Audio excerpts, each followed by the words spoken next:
Hello दोस्तों, मैं हूं पुनीत और आज मैं फिर से आपके लिए लेकर आया हूं बेहद ही डरावनी और खौफनाक जानकारी जो आपको भी अंदर तक डरा सकती है। आज हम बात करने वाले हैं घोल की।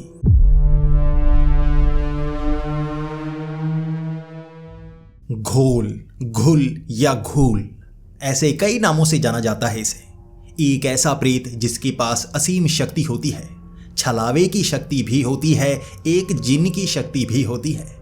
ये अपनी शक्ति का इस्तेमाल करके किसी को भी मार सकता है, लेकिन ये रहता ऐसी जगह पर है जहां पर ज्यादातर कोई नहीं जाता। सुनसान वीरान जगह पर या ऐसा रेगिस्तानी इलाका जहां पर इंसान का आना जाना ना हो, वहां पर ये किसी को भी फंसाकर मार सकता है। और ये शिकार करता है मांस खाने के लिए। ये मुर्दों का मांस खाता है।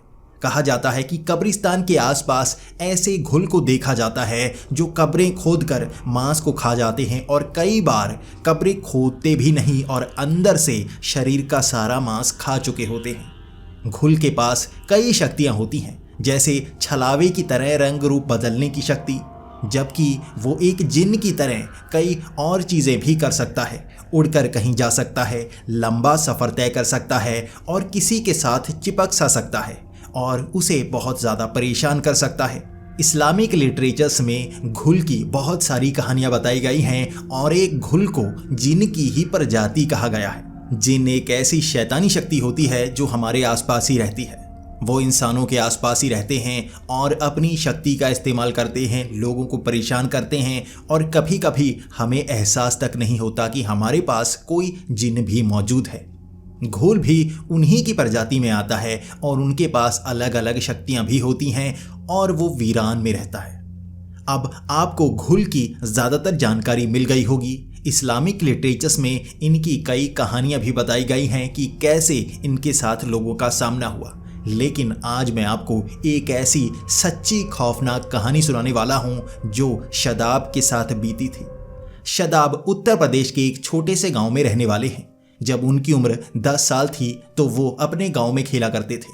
उनका एक दोस्त था, अरशद। शदाब अरशद के साथ बहुत ज़्यादा खेला करता था, उसे अपना दोस्त माना करता था। गांव में हर बार वो कहीं ना कहीं भागते हुए ही मिलते। गांव वालों को वो बहुत परेशान करते थे, लेकिन उन्हीं की वजह से गांव में रौनक भी थी। इस उम्र के बहुत ही कम बच्चे थे और ज़्यादातर पढ़ाई में ध्यान देते थे, लेकिन शदाब और अरशद दोनों गांव में बहुत ज़्यादा खेला करते। खेलते खेलते भी पढ़ाई में उनके नंबर बहुत अच्छे आते, इसलिए कोई भी उन्हें टोक नहीं पाता, रोक नहीं पाता। लेकिन उनकी दोस्ती को भी जैसे कुछ हो गया था। अरशद की एक एक्सीडेंट में मौत हो गई। जब वो साइकिल से जा रहा था तब उसकी साइकिल किसी गाड़ी से टकरा गई। इसी कारण अरशद की मौत हो गई थी और शदाब के लिए ये एक जिंदगी का झटका था। शदाब का सबसे पक्का दोस्त उससे दूर जा चुका था। जब कब्रिस्तान में वो रस्म हुई, अरशद को वहां पर दफनाया गया, तब शदाब कब्रिस्तान में नहीं जाना चाहता था। उसके पिता ने कहा था अपने दोस्त को आखिरी बार देख लो, लेकिन शदाब कब्रिस्तान में जाना ही नहीं चाहता था क्योंकि उसे भरोसा नहीं था कि उसका दोस्त उसे छोड़कर जा चुका है। उसे लगता था कि उसका दोस्त वापस ज़रूर आएगा। ऐसा ही होता है ना, जब कोई अपना आपसे दूर चला जाए तो आपको भी लगता है शायद कल ही वो वापस आ जाएगा। शदाब भी ऐसा ही सोचा करता था। उसका दोस्त उससे हमेशा के लिए दूर जा चुका था और शदाब भी अब शाम के वक्त उस कब्रिस्तान में जाया करता। उससे पहले शदाब और अरशद हर जगह खेला करते थे और ये जो कब्रिस्तान था ये गांव से बहुत ज़्यादा दूर था। यहाँ पर कोई आता जाता नहीं था। भूतों की कहानियाँ सुनाई जाती थीं, जैसा हर कब्रिस्तान के आसपास सुनाई जाती ही हैं। और कहा जाता था कि रात को यहाँ प्रेत कई लोगों को नज़र आते हैं, लेकिन शदाब और अरशद खेलते खेलते यहाँ तक पहुँच जाया करते थे। अब शदाब यहाँ आकर अपने दोस्त को याद किया करता। वो शाम के वक्त आता, लेकिन कब्रिस्तान के अंदर नहीं जाता। उसे अब भी लगता कि उसका दोस्त यहीं उसको बुलाएगा, उससे बात करेगा। उसे लगता था वो अब भी जिंदा है और एक शाम उसे अपना दोस्त दिखाई भी दिया। शदाब जब उस कब्रिस्तान के पास वाले पेड़ के ऊपर चढ़कर बैठा हुआ था, जैसा वो हमेशा अरशद के साथ किया करता, वहाँ उसे दूर खड़ा अरशद नजर आया। एक कब्र की पीछे इमारत सी बनी हुई थी, एक दीवार सी बनी हुई थी। उसके पीछे से बार बार वो अपना सर निकालता और उसे देखने की कोशिश करता। शदाब को अपने दोस्त अरशद का चेहरा अब भी पूरी तरह से याद था। जब उसका दोस्त अरशद बार बार दीवार के पीछे से उसे देखे जा रहा था तो उसे लगने लगा था कि उसका दोस्त जिंदा है, ये सब एक मजाक था, अभी उसका दोस्त भाग कर आएगा, उसे गले लगा लेगा। लेकिन वहाँ कुछ लोग सैर करने के लिए आए हुए थे, तो शदाब अब भी पेड़ पर बैठा हुआ था और इंतजार कर रहा था कब सब चले जाएंगे, मैं अपने दोस्त से मिलूंगा। इसके बाद उसका दोस्त अब भी पीछे से झांके जा रहा था और शदाब वहां पर बैठा इंतजार किए जा रहा था। 1 घंटे तक शदाब वहीं पर बैठा रहा, इंतजार करता रहा। अंधेरा हो चुका था तो हर कोई अपने घर चला गया था, वहां और कोई नहीं था। अब शदाब वहां से नीचे उतरा। आम तौर पर वो कब्रिस्तान के अंदर कभी नहीं जाया करता था, लेकिन आज जब उसे अपना दोस्त नजर आया था तो वो भागता हुआ कब्रिस्तान के अंदर चला गया। वो सीधा उस दीवार के पीछे गया जहां उसका दोस्त था, लेकिन दोस्त गायब हो चुका था। वो दीवार के पीछे से कहीं चला गया था और शदाब को अपनी आंखों पर भरोसा नहीं हो रहा था। उसे लग रहा था उसका दोस्त छिप रहा है।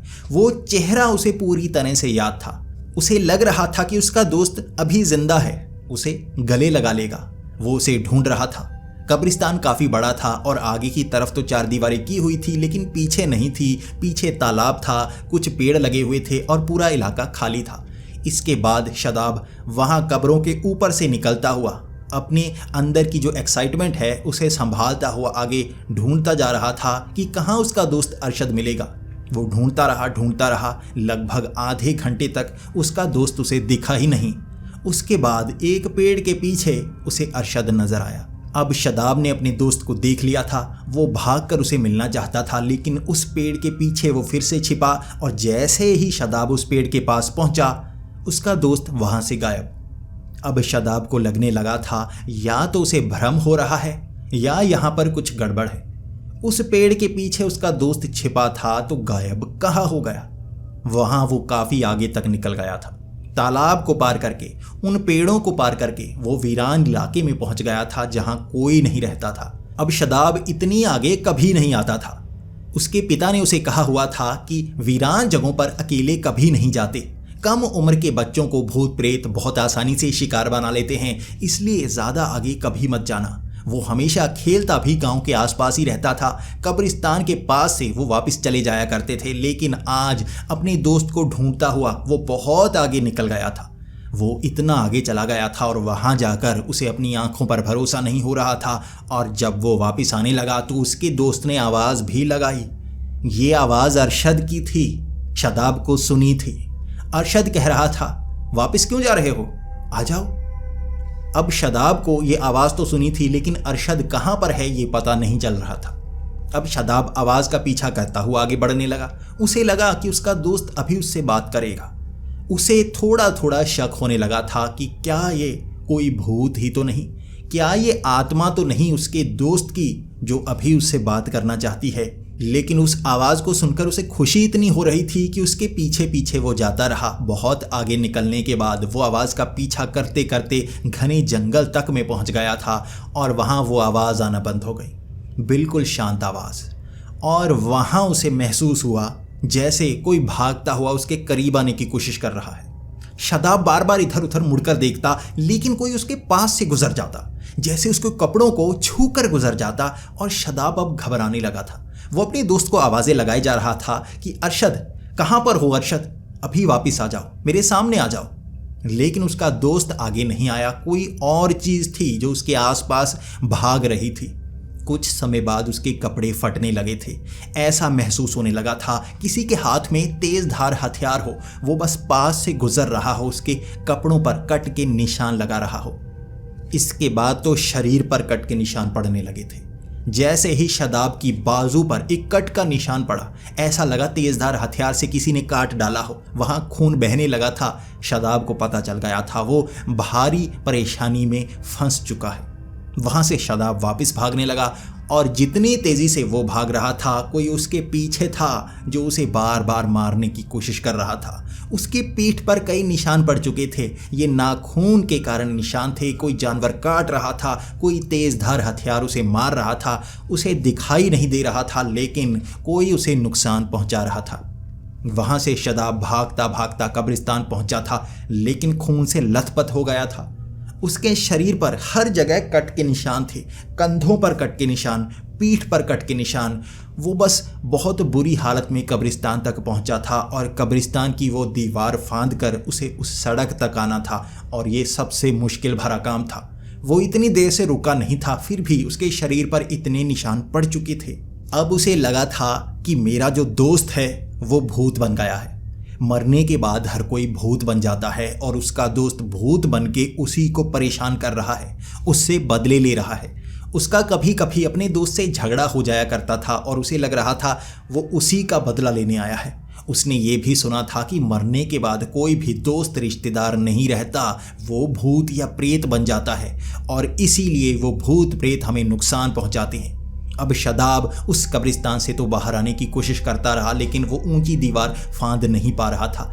पीछे से कोई उसे नोचे जा रहा था और यहाँ जब वो दीवार फांदने लगा था तब उसे कुछ देर के लिए रुकना पड़ा था, क्योंकि हमेशा पीछे से वो भागता आया था। लेकिन अब उसे कुछ समय के लिए रुकना था, दीवार के ऊपर चढ़ना था और वो उसके लिए सबसे मुश्किल समय था। जैसे जैसे वो ऊपर चढ़ रहा था, कोई उसकी टांगों पर कट के निशान लगा रहा था, कोई उसे खींच कर नीचे गिराना चाहता था। बहुत समय तक ऐसा हुआ। उसके बाद वो दीवार की दूसरी तरफ गिर गया। अब उसे बहुत ज़्यादा चोट लगी हुई थी, क्योंकि ऊपर से गिरा था तो सर पर भी चोट लग चुकी थी। लेकिन वो जो जीव था जो उसे नुकसान पहुंचा रहा था, उसके दोस्त के रूप में, वो उसे अब भी काटने की कोशिश कर रहा था। जैसे कुछ गड़ा रहा था शरीर में, लेकिन नज़र नहीं आ रहा था। अब यहाँ से भागना बहुत मुश्किल था, क्योंकि खून बहुत बह चुका था, वो भाग नहीं पा रहा था। शदाब अब घिसटता घिसटता ही गांव की तरफ जाने लगा। कोई तो देखेगा ना, 9 साढ़े 9 का समय हो चुका था, कोई तो मिलेगा जो मेरी मदद करेगा। अब शदाब बड़ी मुश्किल से गांव के कोने तक पहुंचा था। वहां रात को सैर करने वाले कुछ बूढ़े उसे मिले थे और जैसे ही वो कराहने लगा था, उन बूढ़े लोगों ने उसकी मदद की थी। उन्होंने सबसे पहले शदाब को संभाला। उन्हें लगा था कोई चोर उचक्का होगा जो उसे मारकर इस तरह से कुछ छीन कर भागा होगा, या छोटे बच्चे को कोई उठाने की कोशिश कर रहा होगा। लेकिन जब शदाब ने बाद में उन्हें बताया कि मेरे दोस्त का चेहरा था वो, मेरा दोस्त, उसका प्रेत दिखा था मुझे उसका प्रेत दिखा, वो मुझे नुकसान पहुंचा रहा था। मुझे वो पहले जंगल में ले गया, उसके बाद मेरे शरीर पर खरोंचों के निशान डालने लगा, मुझे मारने की कोशिश कर रहा था। अब कोई भी गांव में यकीन नहीं कर रहा था कि उसका दोस्त ऐसा कर सकता है और उसका दोस्त जिंदा हो सकता है। शदाब कह रहा था, मैंने खुद देखा है, मैंने देखा है। तो कई बुजुर्गों ने कहा कि हो सकता है ये तुम्हारे दोस्त की आत्मा हो, कोई प्रेत हो जो तुम्हारे दोस्त के शरीर में घुस गया हो।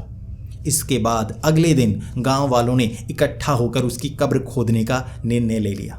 उन्होंने सोचा कि कब्र के अंदर वो शैतान उस शरीर के अंदर ज़रूर होगा, उसी के शरीर के अंदर घुसा होगा और वहाँ से वो बाहर निकलकर इस बच्चे को मारने की कोशिश कर रहा होगा। लेकिन जब कब्र खोदी गई, सबकी आंखें खुली की खुली रह गई थी।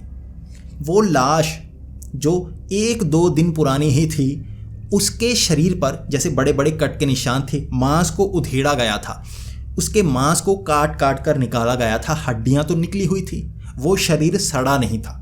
ये सड़े शरीर की निशानियां नहीं थी। वहाँ बूढ़ों ने कहा शरीर पर मांस निकाला गया है। वहाँ और लोगों से बात की गई, कई बुजुर्ग जो ऐसी जानकारी रखते थे उनसे पूछा गया। वहाँ मौलानाओं को बुलाया गया और तब जाकर सबको पता लगा था कि यहाँ कोई ना कोई घोल रहता है। घोल इंसानी शरीर के अंदर का जो मांस होता है उसे खाता है। वो शरीर के मांस को, आंतड़ियों को खाता है, लेकिन सिर्फ मुर्दे को खाता है। इसीलिए जो उसे देख लेता है वो उसे मारने की कोशिश करता है और मरने के बाद उसकी लाश से वो मांस खाता है। लेकिन वो एक झटके में नहीं मारता, तड़पा तड़पा कर मारता है। इस बच्चे को भी मारने की कोशिश की होगी। तब शदाब ने कहा था कि उसका चेहरा तो मेरे दोस्त जैसा था। तब कई बूढ़ों ने बताया था कि वो उस चेहरे को अपनाता है जिसको आखिरी बार उसने खाया हो। जिस मांस को उसने खाया हो वो चेहरा वो ले लेता है और उसके बाद जितने भी जान पहचान वाले हैं उनको ठगने की कोशिश करता है। जैसा कि मैंने आपको बताया उसमें छलावे की शक्ति भी होती है। वो अपने शरीर का रंग रूप बदल सकता है और वैसा आकार बना सकता है जैसा उसने पिछली बार जिसको खाया था वैसा आकार बना लेता है। और उसने खाया था आखिरी बार अरशद को, इसीलिए अरशद के मांस को खाने के बाद उसने अरशद का शरीर इख्तियार कर लिया और शदाब को ऐसा भ्रम होने लगा कि उसका दोस्त अभी जिंदा है। वो उसे जंगल में ले गया और मारने की कोशिश करने लगा। शदाब बहुत खुशकिस्मत था कि वो वहाँ से जिंदा बच गया। अगर वो मारा जाता तो वो घुल शादाब के शरीर की चमड़ी उधेड़ कर खा जाता, लेकिन मरने के बाद, क्योंकि घूल जिंदा इंसान के मांस को नहीं खाता बल्कि मुर्दों के मांस को खाता है। इसके बाद से उनके गांव में कहा जाने लगा कि रात के वक्त कोई भी उस सुनसान कब्रिस्तान में नहीं जाएगा। वहाँ जो भी चीज़ें, जो भी रस्में होती हैं दिन के वक्त ही होती हैं। और अब शादाब दिन के वक्त भी कब्रिस्तान कभी नहीं जाता और उसे अपना दोस्त भूल चुका है। उसे पहले अपने दोस्त की बहुत ज़्यादा याद आ रही थी, लेकिन जब उसके साथ ये घटना हो गई उसे लगने लगा इसमें उसके दोस्त का भी हाथ है। वो चेहरा, उसी ने मुझ पर हमले किए हैं, इसलिए उसका प्यार अपने दोस्त के लिए भी घट गया। लेकिन ये उसके दोस्त ने नहीं किया था, घूल ने इख्तियार किया था एक ऐसा चेहरा जो उसके दोस्त जैसा था। तो दोस्तों, आपको ये जानकारी कैसी लगी और आपको ये कहानी कैसी लगी, प्लीज़ कमेंट्स में ज़रूर बताएं। अगर आपको ऐसी ही जानकारियाँ जानना पसंद है तो हमारे इस चैनल को सब्सक्राइब कर लें। मैं इस पर ऐसी ही खौफनाक और भूतिया कहानियाँ लेकर आता हूँ जो आपको बहुत ज़्यादा पसंद आएंगी। ऐसी कई कहानियाँ इस चैनल पर आपको मिल सकती हैं, तो इसे सब्सक्राइब करना ना भूलें। तो मिलते हैं अगली वीडियो में, तब तक के लिए डरते रहें।